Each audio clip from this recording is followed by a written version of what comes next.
जय श्री कृष्ण। राधे राधे दोस्तों, स्वागत है आपका अपने चैनल पर। आज हम लेकर आए हैं आपके लिए 29वें अध्याय की कथा। तो प्रेम से बोलो विष्णु भगवान की जय हो। राजा पृथु ने कहा, हे नारद जी, आपने कृष्णा और वेणी नदी के तट पर बनिए और कल्हार ने जिस प्रकार मुक्ति पाई वह सारी कथा हमको सुनाई है। मैंने भली प्रकार सुनी है। देव ऋषि, यह कार्य उन दोनों नदियों के प्रभाव से हुआ था या इस क्षेत्र के प्रभाव से हुआ था? कृपा करके मुझे यह बताने की कृपा कीजिए, क्योंकि मुझे संदेह है। देव ऋषि नारद बोले, कृष्णा नदी साक्षात भगवान श्री कृष्णचंद्र जी महाराज का शरीर और वेणी नाम वाली नदी भगवान शंकर का शरीर है। इन दोनों नदियों के संगम का महात्म्य श्री ब्रह्मा जी भी वर्णन करने में असमर्थ हैं। फिर भी चूंकि आपने पूछा है, अतएव मैं आपको इसकी उत्पत्ति का वृतांत सुनाऊंगा। ध्यान पूर्वक सुनिए। चाक्षुष मनवंतर के आरंभ में श्री ब्रह्मा जी ने सहाय पर्वत के शिखर पर यज्ञ करने का निश्चय किया। वह सब देवताओं, भगवान विष्णु, भगवान शंकर और यज्ञ की सारी सामग्री लेकर उस पर्वत के शिखर पर गए। तब महर्षि भृगु आदि ऋषियों ने ब्रह्म मुहूर्त में उन्हें दीक्षा देने का विचार किया। इसके बाद उन्होंने श्री ब्रह्मा जी की पत्नी स्वरा को बुला भेजा। वह बड़ी आहिस्ता आहिस्ता आ रही थी। इसी बीच में श्री भृगु जी ने भगवान विष्णु से पूछा, हे प्रभु, आपने स्वरा को शीघ्रता से बुलाया था, वह क्यों नहीं आई? यदि ब्रह्म मुहूर्त टल गया तो फिर दीक्षा का कार्य कैसे होगा? इस पर भगवान विष्णु ने कहा, यदि स्वरा यथा समय यहाँ पर न आई तो आप गायत्री को ही स्त्री मानकर दीक्षा विधान कर दीजिएगा। क्या गायत्री पुण्य कर्म में ब्रह्मा जी की स्त्री नहीं हो सकती? नारद जी बोले, भगवान विष्णु ने भगवान शंकर की इस बात का समर्थन किया। यह बात सुनकर भृगु जी ने गायत्री जी को श्री ब्रह्मा जी के दाईं ओर बिठाकर दीक्षा विधान आरंभ कर दिया।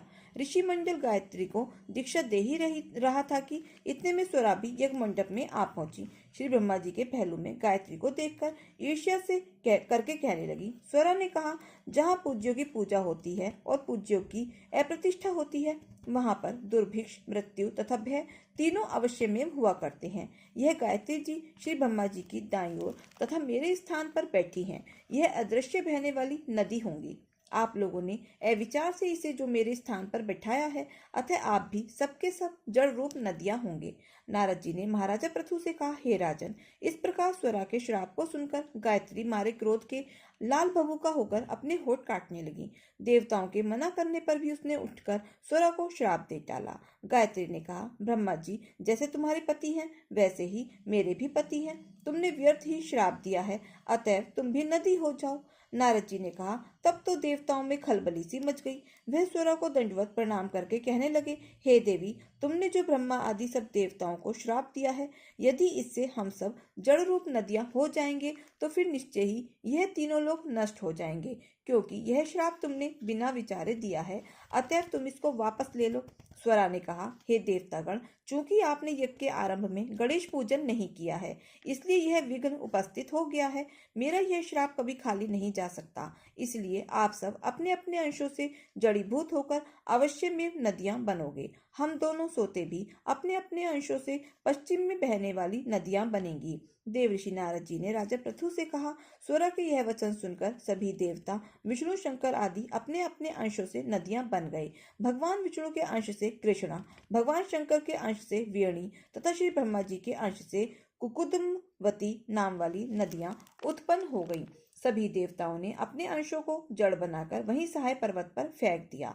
फिर उन लोगों के अंश अलग अलग नदियों के रूप में बहने लगे। देवताओं के अंशों से पूर्व वाहिनी तथा उनकी स्त्रियों के अंशों से सैकड़ों व हजारों की संख्या में पश्चिम वाहिनी नदियां उत्पन्न हो गईं।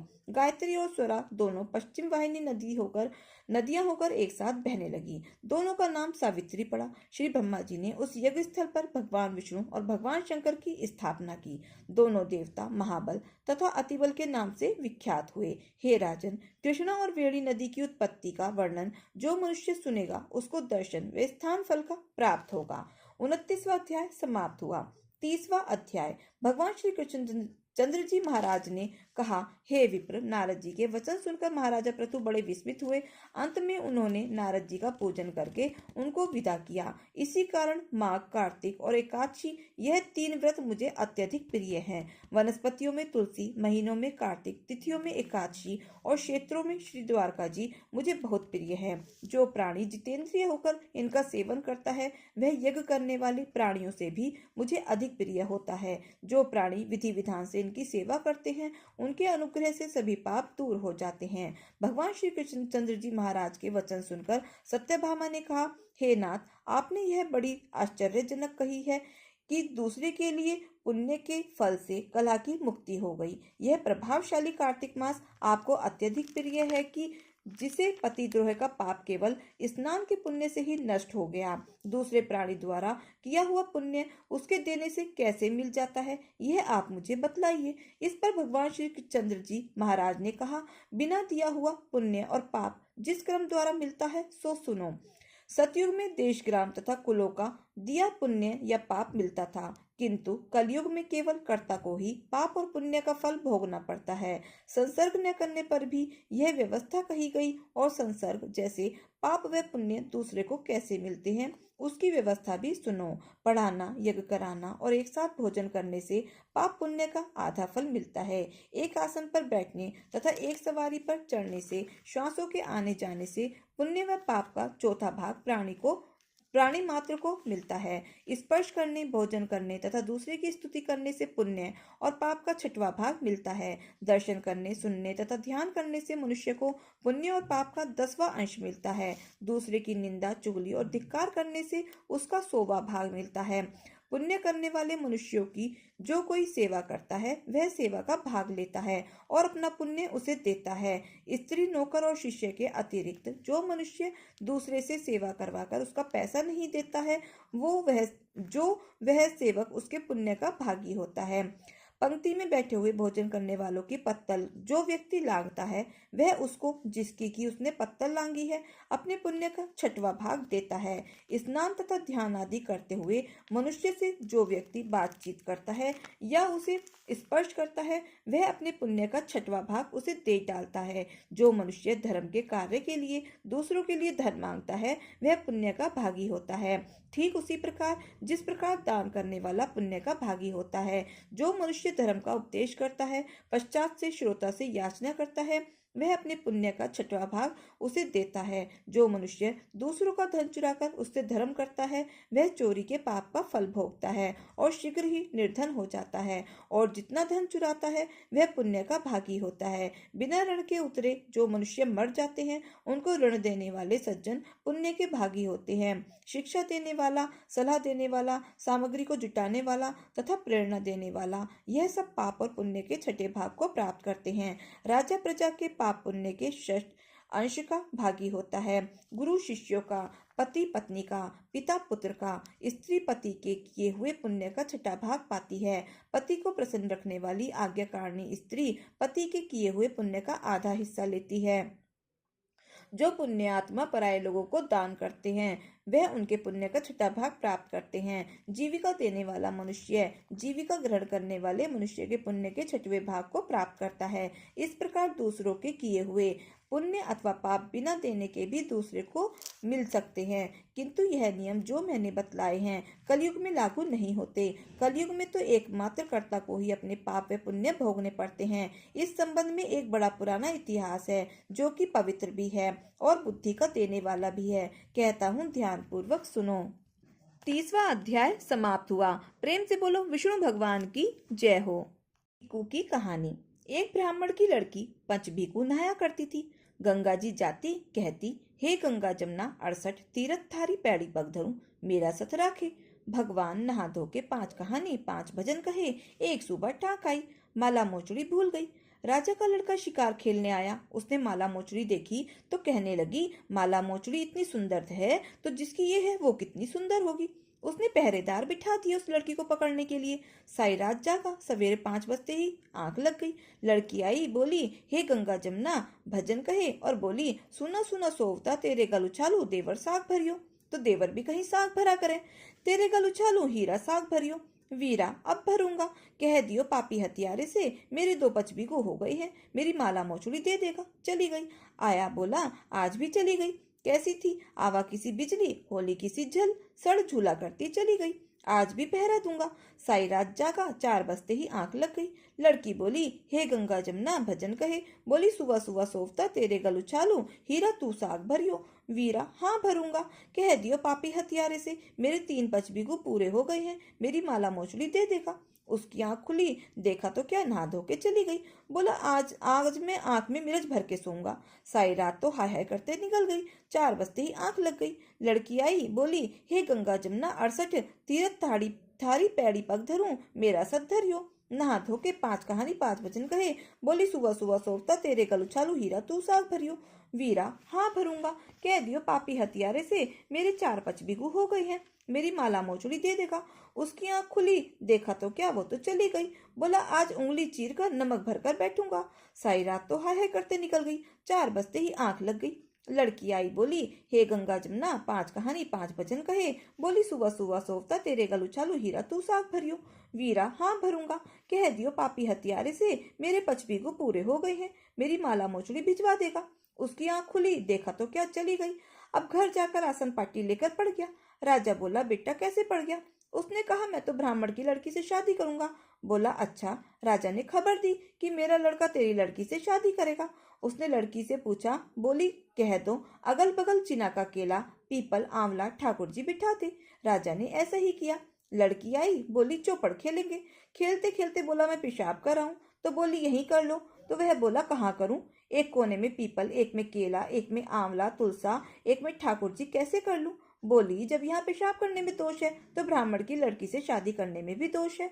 अब से मेरी समझ में आया, आज से तू धर्म की बहन, मैं भाई। जैसे पचबीगू महाराज ने उस लड़की का सत रखा, सब किसी का रखना। कहते सुनते हुंकारा भरते का। जय हो पचबीगू महाराज की जय हो, धर्मराज जी की जय हो। एक राजा की बाई धर्म करती, पूजन करती, गंगा जमुना नहाती, धर्मराज का नाम न लेती। धर्मराज जी बोले आएगी तो मेरे पास ही, लेखा जोखा तो मैं ही देखूंगा। कुछ दिनों में उसका शरीर पूरा हो गया। धर्मराज के दूत लेने आए। धर्मराज जी ने बुलाया है। बाई बोली चलो। रास्ते में चलने लगी तो कांटे चुभने लगे। कहने लगी मैं तो राजा की बाई हूँ, कैसे चलूंगी। तो धर्मराज जी का तो यही रास्ता है, कभी जूते चप्पल खड़ाम दी हो तो याद कर ले। दिए तो हैं, बांदी के हाथ दिवाए हैं। जूते चप्पल मिल गए। आगे चली तो कुत्ते भौंकने लगे। तो बोली मैं कैसे चलूंगी, मुझे तो डर लगे है। तो धर्मराज जी का तो यही रास्ता है, कभी कुत्तों को रोटी रोटी दी हो तो याद कर ले। दी तो है, बांदी के हाथ दिवाई है। कुत्ते पीछे हट गए। आगे चली तो घुप अंधेरा। कहने लगी मैं तो राजा की बाई, अंधेरे में कैसे चलूंगी। कभी मंदिर शिवालय गंगा जमुना में जोत जगाई हो तो याद कर ले। जगाई तो है, बांदी के हाथ जलवाई है। रोशनी मिल गई। आगे चली तो नदी आई। दूत बोले इसमें से चलना है। इसमें से कैसे चलूंगी, डूब जाऊंगी। तो धर्मराज जी का तो यही रास्ता है, कभी गौ सेवा या गौदान करी हो तो याद कर ले। करी तो है, बांदी के हाथ करवाई है।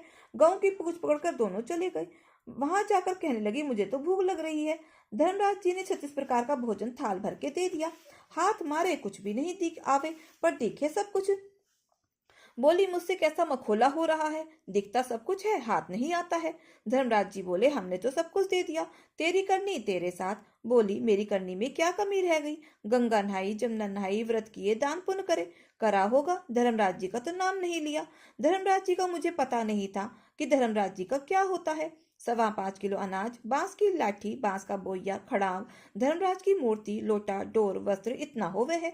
अब भेज दो, अब कर दूंगी। उल्टी भेज दी। कोई बोली दादी आ गई, कोई बोली माँ आ गई, कोई बोली सासू आ गई, कोई बोली बाई आ गई। तो ना किसी की दादी, ना किसी की माँ, ना किसी की सासू, ना किसी की बाई।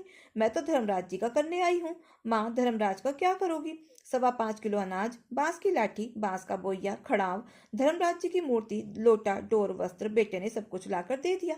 बाई ने धर्मराज जी का व्रत किया। धर्मराज जी का विमान आ गया, बाई को लेकर चला गया। तो उसको बैकुंठवास मिला, जैसे उसको मिला सब किसी का मिलना। कहते सुनते हुंकारा भरते का। जय हो धर्मराज जी की जय। तारा भोजन की जय। एक राजा की बाई तारा भोजन करती, सारी रात खटाखट खटाखट होती। लोग कहते भाई क्या हो रहा है। तो वे कहते राजा की बाई तारा भोजन कर रही है, ठठेरा बर्तन बना रहा है, सुनार तारे घड़ रहा है, हलवाई लड्डू बना रहा है। उसकी तारा का भोजन हुआ तो स्वर्ग से विमान लेने आया। दूत कहने लगे कि तारा भोजन वाली कौन सी है, चलो। तो कहने लगी मैं तो जब चलूंगी जब मेरे संग की सहेलियों को भी लेकर चलोगे।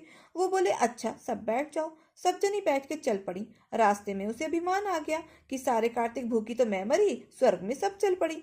विमान भारी हो गया। कहने लगी विमान भारी कैसे हो गया। तारा भोजन वाली को अभिमान आ गया है, इसे यहीं उतार दो। उसको वहीं उतार दिया, बाकी सब चली गई। भगवान कहने लगे तारा भोजन वाली को क्यों नहीं लाए।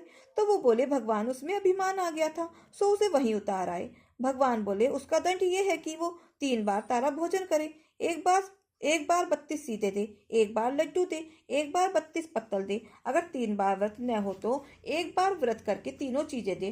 तब उसने ऐसा ही किया और फिर स्वर्ग से विमान लेने आया और वो बैठ के चली गई। भगवान जैसे उसका दोष उतार कर उसे स्वर्ग दिया वैसा सब किसी को देना। कहते सुनते हुंकारा भरते का। तो प्रेम से बोलो तारा भोजन की जय हो।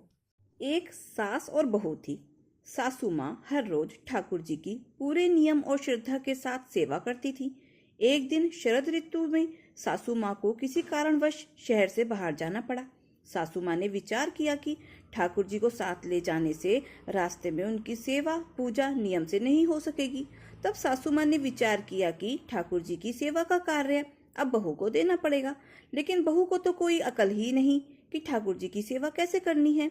सासू माँ ने बहू को बुलाया और समझाया कि ठाकुर जी की सेवा कैसे करनी है, कैसे ठाकुर जी को लाड़ करना है। सासू माँ ने बहू को समझाया कि बहू, मैं यात्रा पर जा रही हूँ और ठाकुर जी की सेवा पूजा का सारा कार्य तुमको करना है। सासू माँ ने बहू को समझा दिया था, देख ऐसे 3 बार घंटी बजाकर सुबह ठाकुर जी को जगाना, फिर स्नान कराना, फिर स्वच्छ कपड़े पहनाना, फिर ठाकुर जी का श्रृंगार करना, फिर ठाकुर जी को दर्पण दिखाना, दर्पण में ठाकुर जी का हंसता हुआ मुख देखना, इसके बाद ठाकुर जी को भोग लगाना। इस तरह सासू माँ बहू को सारे नियम समझाकर यात्रा पर चली गई। अब बहू ने ठाकुर जी की सेवा कार्य उसी प्रकार शुरू कर दिया जैसे सासू माँ ने समझाया था। बहू ने सुबह होते ही ठाकुर जी को जगाया, नहलाया, कपड़े पहनाए, श्रृंगार किया, दर्पण दिखाया। अब सासू माँ ने कहा था कि दर्पण में ठाकुर जी का हंसता हुआ मुख देखकर ही भोग लगाना। दर्पण में ठाकुर जी का हंसता हुआ मुख ना देखकर बहू को बड़ा आश्चर्य हुआ। बहू ने विचार किया कि शायद मुझसे सेवा में कोई गलती हो गई है, तभी दर्पण में ठाकुर जी का हंसता हुआ मुख दिखाई नहीं दे रहा है। बहू ने फिर ठाकुर जी को नहलाया, श्रृंगार किया, दर्पण दिखाया, लेकिन ठाकुर जी का हंसता हुआ मुख नहीं दिखा। बहू ने विचार किया शायद फिर से कुछ गलती हो गई होगी। बहू ने फिर से ठाकुर जी को नहलाया, श्रृंगार किया, दर्पण दिखाया। ठाकुर जी का हंसता हुआ मुख फिर भी नहीं दिखाई दिया। बहू ने फिर से ठाकुर जी को नहलाया।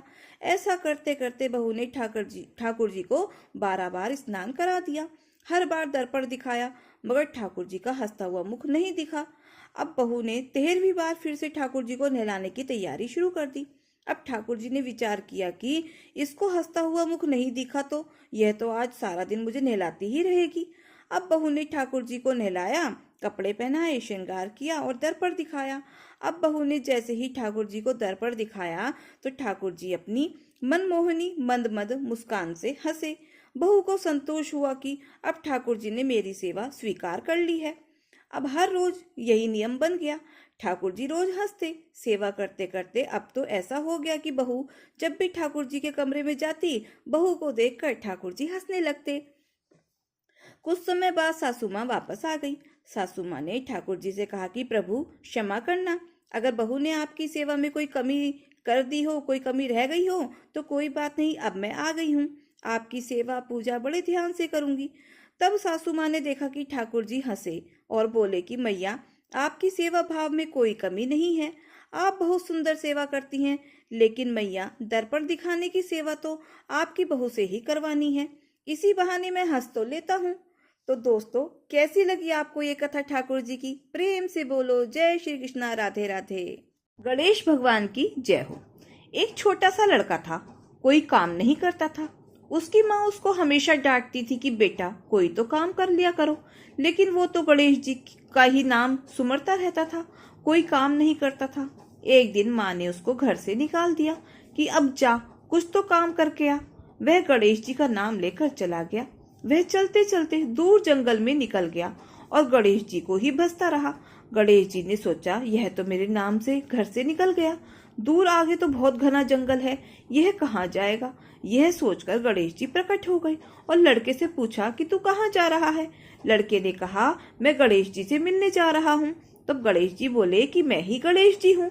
लड़के ने कहा कि मैं कैसे समझूं कि आप ही गणेश जी हो। तब गणेश जी ने कहा तू मांग कर तो देख। तो लड़के ने कहा कि जो मैं मांगूंगा आप वो दे देंगे क्या।